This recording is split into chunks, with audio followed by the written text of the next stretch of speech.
Now broadcasting on your favorite podcast platform, it's the Maverick Do It Different podcast with your host, Paul Finck, the Maverick Millionaire. When you want to step up and dare to be different, when you will dare to be great and live up to your fullest potential, when you are ready to dare to be a maverick and live the life of your dreams, filled with abundance, passion, and joy, then it's time to listen to me, Paul Finck, the Maverick Millionaire, and the Maverick Do It Different podcast. And welcome to this edition of the Maverick Do It Different podcast, where we dare to do it different, to create a different society, a different world for all of us as we live in this space and this time. Doing it different could not begin to describe our guest for today. This is one of our great authors in Be a Success Maverick, How Ordinary People Do It Different to Create Extraordinary Results, brought to you by the Maverick Millionaire Publishing House, of course. And we are here to contribute to our world. Ellen Myers is here, and she epitomizes creative contribution in all that she's done over her lifespan. Fine art consultant for many years, assisting private investors, museums to fill their collections. A journalist contributing articles to such esteemed publications as the New York Times, as well as publishing her own weekly Dan's Papers of the Hamptons. Bred and showed Briard dogs internationally, became the most awarded breeder of, is it tawny Briards in Europe. It's Briards. It's Briards, not Briards. Yeah. Briards dogs, 20 Briards, which she became the award-winning breeder from North America in Europe. Enjoys a career as an actress as well, produced over 7 plays, or at least 7 plays. Currently, she's producing a streaming series, The Accidental Wolf, where you can see it streaming. Nominated for an Emmy during its first season, and we're moving into its 3rd season now. And is currently producing a major epic scale historic film that she's real close to the chest about, because it's all happening right now. And just amazing with what's next. And we'll talk about that right now with Ellen. Ellen Myers, absolute pleasure to have you here. It's really wonderful to be invited to be here. It's great. Thank you. I want to ask, with all that you've done, that creative endeavors on all the components, was there a moment in time that you can identify that said, oh, that's my journey, that's what I'm going to be doing for the rest of my life? What's your journey look like? Well, my journey, it has been in its rawest sense, I suppose it would be survival, but in the next step up, because survival is usually motivated by fear, and you don't want to really be motivated, if you can help it, by fear. So in terms of aspirations and what you love, I'd have to say, I got my first inspiration from an early teacher, Joseph Campbell, who was the author of the phrase, follow your bliss. Yep. And so I always tried to do things that I had an attraction to, and I would do them cold. So my journey is the unfortunate part, I believe, is that I never had one particular goal. It was more of just realizing that I had to take the journey, and that I would always have to make decisions, but there was a willingness to deal with surprise. You have to, with things you didn't want to face, which you have to. And sooner or later, as Joseph Campbell said, you got to bring it all back home, because if you can't make a contribution from all that, what's it been worth? So that's kind of what is driving me. When you say bring it all home, what does that mean? It means if you sometimes, to make a journey that's unusual, meaning that you don't leave home, go to college and get married right away, especially for a woman, although it's more and more common. And I'm not saying that's not a good thing to do. Understand, I'm all for families. I'm all for that decision. But if that isn't what you do, Right. you are a bit on the outskirts of town in terms of most people's perceptions. Right. Like, what's wrong with her? Why isn't she doing that? I don't know. Do you really want to invite her over? I mean, we're married with kids. What do we have in common anymore? There's a lot of things that you don't know that start to raise their heads. And so I would say bringing it all back home is when, if you've gone through all that, survived, feel you've done some things that are worthwhile, you bring it back home because you have a job as you're getting older to contribute something somewhere. Or at least I think the desire is there. Right. So that you feel you've done, you are a part of your society in some way, and that having gone off track has given you a track from which to share a perception. Interesting. So you're saying, over and above everything else, we've got to be contributing members to society, and that's really key. And so whatever we do, whatever that passion is, if we kind of feel like we're off track, we need to bring that contribution back to the masses, if you will. Well, otherwise, unless you want to be a renegade, which is fine. Some people, that's their real, like, whoa, that sounds fabulous, and I have no judgment about that, right? It's like, okay, if you want to go sit in the Himalayas and study your navel, right, but it's okay with me. I have no judgment about it. There you go. Someone like me, and you're a little social underneath. Right. And you want some attention, which girls always want some attention. Hey, don't leave us guys out. We want attention too. Right. Everyone wants some attention. You have to find a way to squeeze yourself back in. Yeah. Obviously I'm known as the Maverick Millionaire. So this idea of being the renegade and being out on the outskirts has been most of my life as well. Never had a corporate job, never worked for a 9-to-5. And so really relating to this conversation, my sense of the world is that as I'm doing this, I'm bringing the world closer to me rather than me going back home, if you will. Only I think that's just a mindset of mine and a piece of this equation. But it sounds like we're saying the same thing. Well, we are. And John Lennon said, you can't go home again. And there is all that, in a way you can't. I mean, once you've gone out of the range of, let's put it, behavior of things that even your family recognizes as being whatever. Right.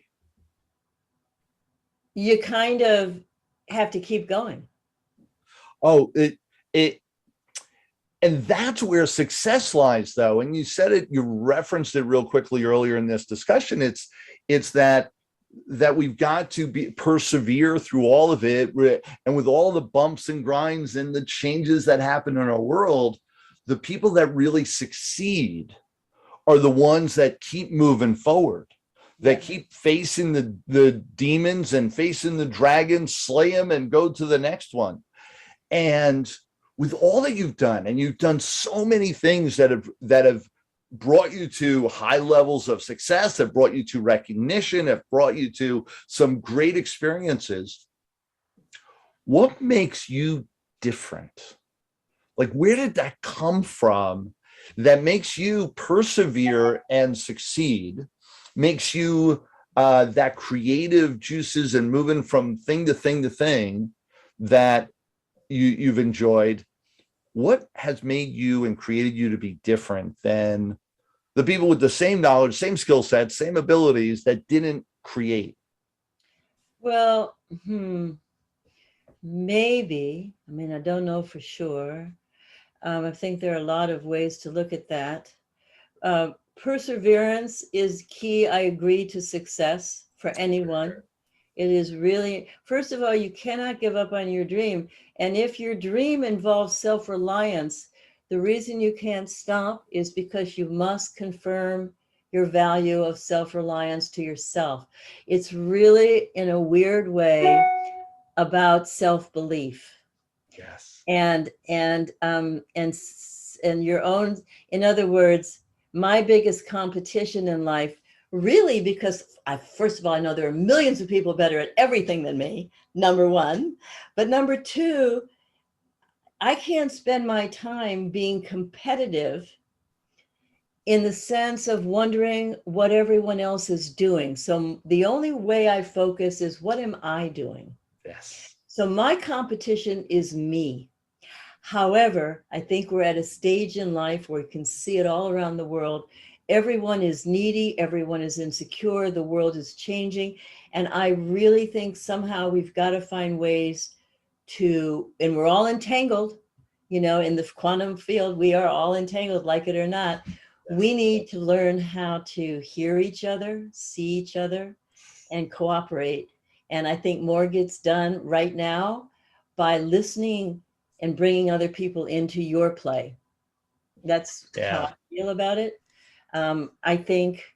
That the idea of listening, Yeah. the idea of all coming together, the more we have in the way of information and the information age that we've lived through, and now with all social media and all that, every second of our life is broadcast. We've actually lost track of what information is and how to discern. And it was interesting. I just saw a video the other day about this guy that said, when I was in college, when I was in high school, even, we used to do debates in class. And whatever viewpoint you had to debate the other side. And you would be free to be able to say whatever you wanted. And you would debate both sides of an argument and have a real clear argument. And you were judged by whether you could actually create a clarity of argument for the opposing view that you had just the day before.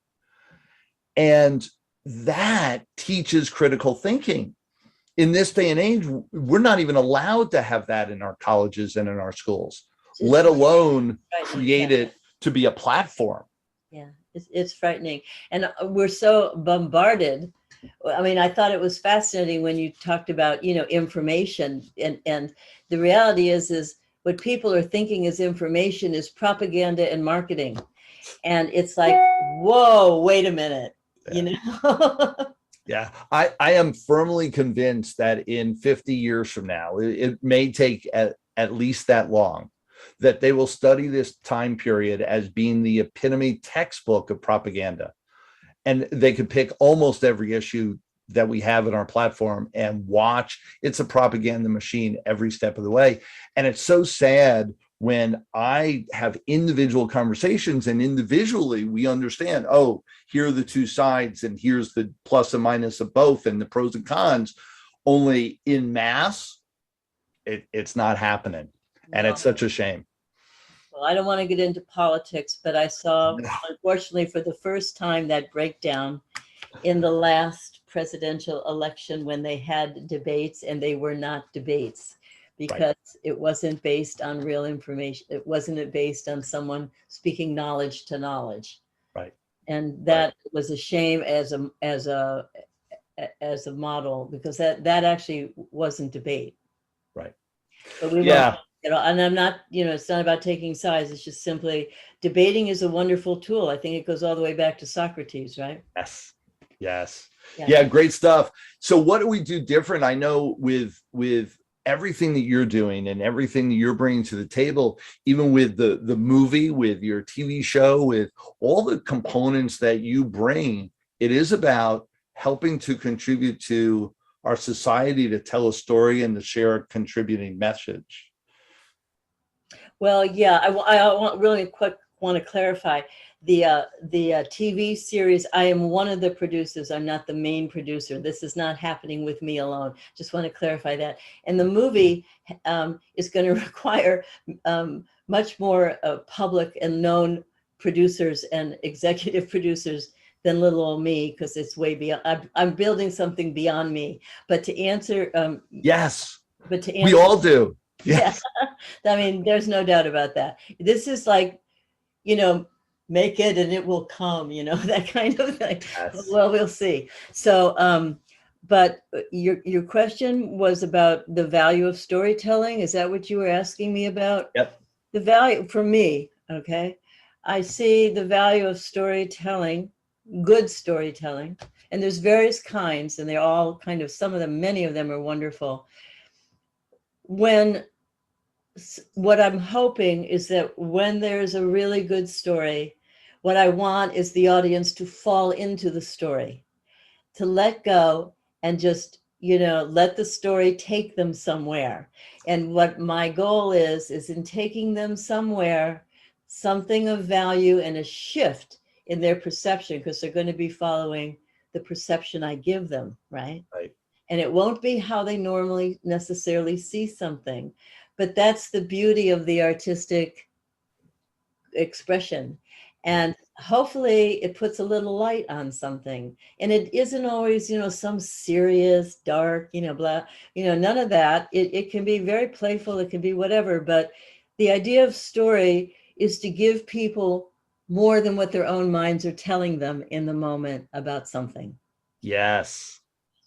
That, I would expand that to all communication. Mm-hmm. Okay, sure. I would too. And connecting the dots to what we were just talking about, that's one of the challenges, is that people, they look at communication in a different fashion than what we're describing here. And it's so powerful to help people see a different viewpoint.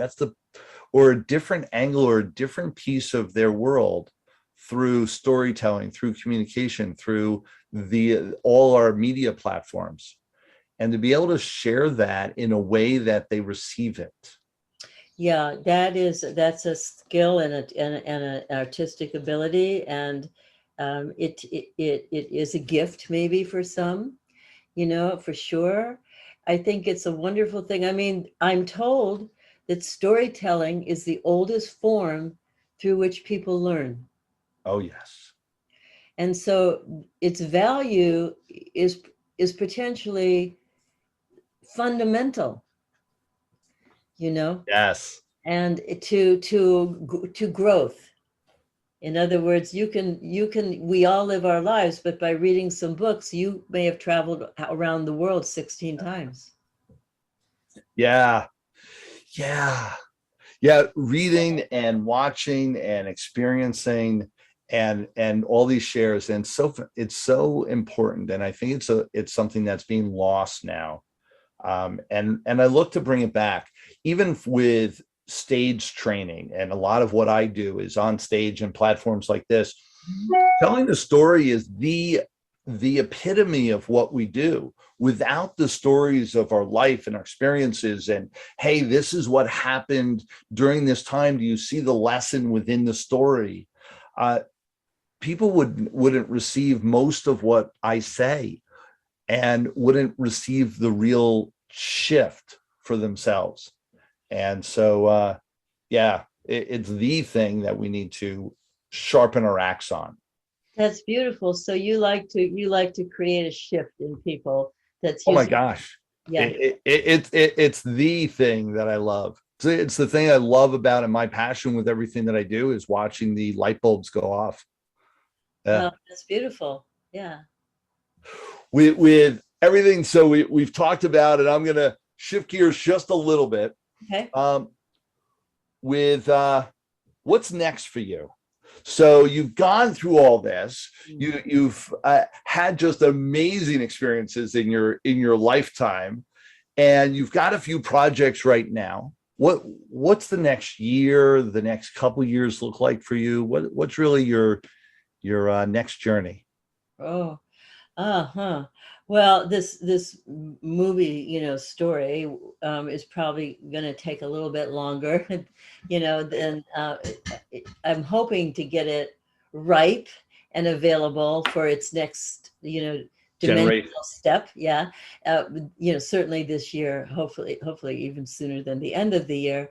right? I don't know that when the bigger wheels come in, if they'll seek to have me stay attached so that themes stay on target, or Right. whether, they'll just take it away, and stuff, whatever. But unknown in all that, I really would like to spend some time reframing my love of metaphysics, and with the quantum field being the science of today, and with so much shifting in models, I would maybe like to do some kind of short little, I don't know. I don't know if I want to do a podcast. I don't know much about this media.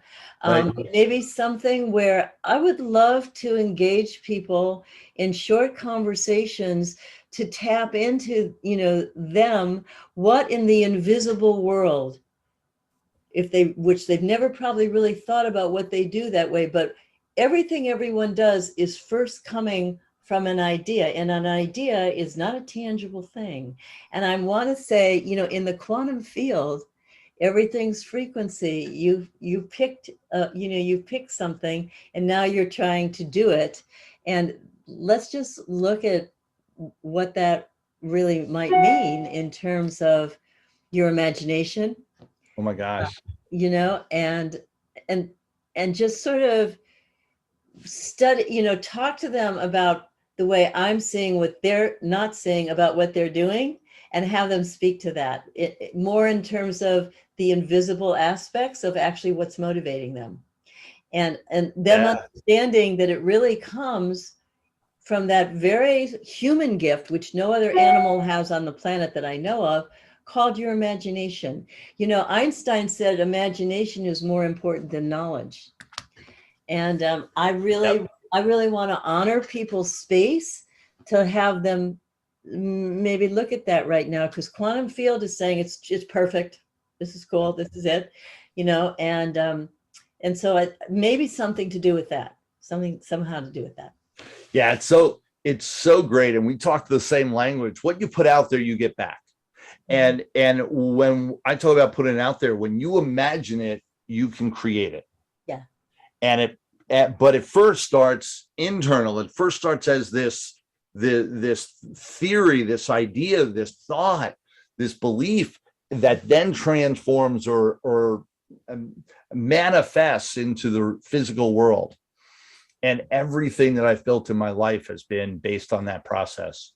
And so absolutely, talking, and you've got a strong background in that, a strong understanding, talking to that, to to the people that are listening, and to really connect with people around the world at that level.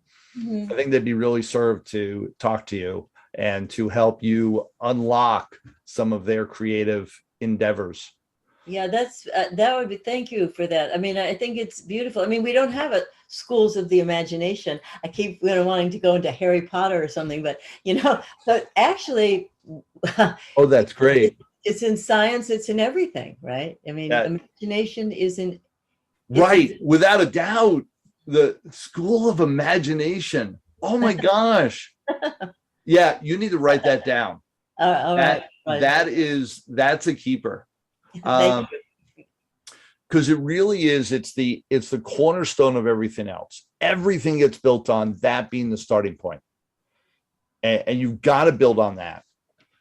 Thank you. Yeah, and I love, what I think is important is imagination can be used to be very simplistic, for the dark side or the light side, or anywhere in between on the spectrum. And I just hope that when people use their imagination, they're thinking of something worthy. Hear, hear. Yeah. Well, I can tell you, being an author with Be a Success Maverick, you're in the right place. That became a thought and an idea so many years ago that is now in fruition and being brought to market. And I'm so thankful that you're a part of it. I've got a couple quick questions for you, letting people know a couple things from your point of view. We've got people that are listening all around the world. You're an avid reader. What's one of your favorite books that you would recommend people read? Oh my gosh, that's a really tough one. Well, it depends what age they're at. I'm a firm believer in Winnie the Pooh. Oh, yes. Um, I think as from childhood, that was one of my favorites. And I think Nancy Drew mystery stories were a hit with me Oh back my then. gosh.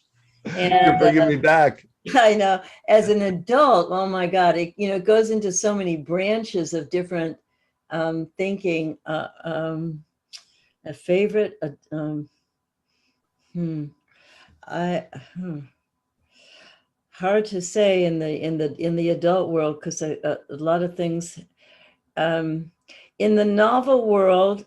I'm going to say this. It's really when I was a pubescent girl, I was a novel reader. I read mostly novels. I read nothing to do with science too much or history unless I had to. Right. So in those years, I read kind of dense things actually, but they were intriguing to me. I remember reading novels by a German writer called Thomas Mann. I remember reading romances by Jane Eyre and thinking, oh, I'm going to go to England and Wales and I'm going to meet the most romantic man. We're going to get lost on the moors or something. It was just Yep. to think about things like that. And as a mature person, which I may or may not be, today, I'm going to say,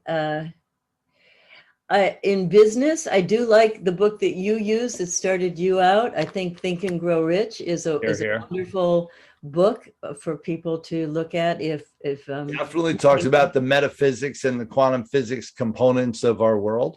Yeah, Yes. I like that. Of course, I like Joseph Campbell, Hero with a Thousand Faces, which very good. Which was written for anthropology but made its way into Hollywood as the foundation for building archetypes. Anyway, but that is quite a wonderful book, actually. Perfect. I want to move on to, and this may be tougher or easier for you. Favorite movie? Pick one. I know you've got several. Casablanca. And why? Oh, because at heart I'm a romantic, and I thought it was just a beautiful, yet it was new in its form because of the reality based background, right. But it was a very romantic story, and I thought it was very well written, and so I will always love Casablanca. Oh, beautiful. Yeah, as a favorite movie. Very and cool. I love the stars of Casablanca. Yes. I loved Understood. And it was she that made me want to be an actress. It wasn't Marilyn Monroe, quite frankly. So I had a different sensibility. And so she really, impressed me. I liked Humphrey Bogart, and all the other people in it. I just enjoyed it. It was very simple. And it was actually like a play. The staging didn't move much. No. It was actually a really much more like a play. Very well, good. Yeah. Well done. With everyone that's listening here, as we close out, final words of wisdom to share with our audience. Yeah, love your life. In all aspects. Yeah, embrace it. Embrace it. The good times, the bad times. It's your life, for God's sakes. Yeah. And you only get one. Yeah. So I'm told. It's a gift, and make it count. That's it. Awesome. Ellen, absolute pleasure. For anyone that wants a gift of just understanding and talking about how they can lighten up the world, share their story, understand how to quantum leap in from the inside out and increase their imagination, or anyone that just wants to connect with someone extra special, Ellen Myers is here. Her contact information is here. Absolutely reach out to her and be a success maverick. How ordinary people do it different to create extraordinary results, and read the rest of her story in her chapter in the book. Absolute pleasure having you here, Ellen. Thank you so much for sharing your time with us. Thank you for your time. Have a good day. This is Paul Finck. This is the Maverick Do It Different podcast, where we dare to do it different and bring you just amazing information to create a difference in your world as well. Till next time, everyone. Thanks for listening to Paul Finck. That's me, the Maverick Millionaire, and the Maverick Do It Different podcast. You can listen to us anytime, 24/7 on your podcast listening platform of choice. Introduce us to your friends, give us 5-star rating and subscribe, and share us across all your social media platforms to anyone that could really utilize this message right now. Till next time, everyone.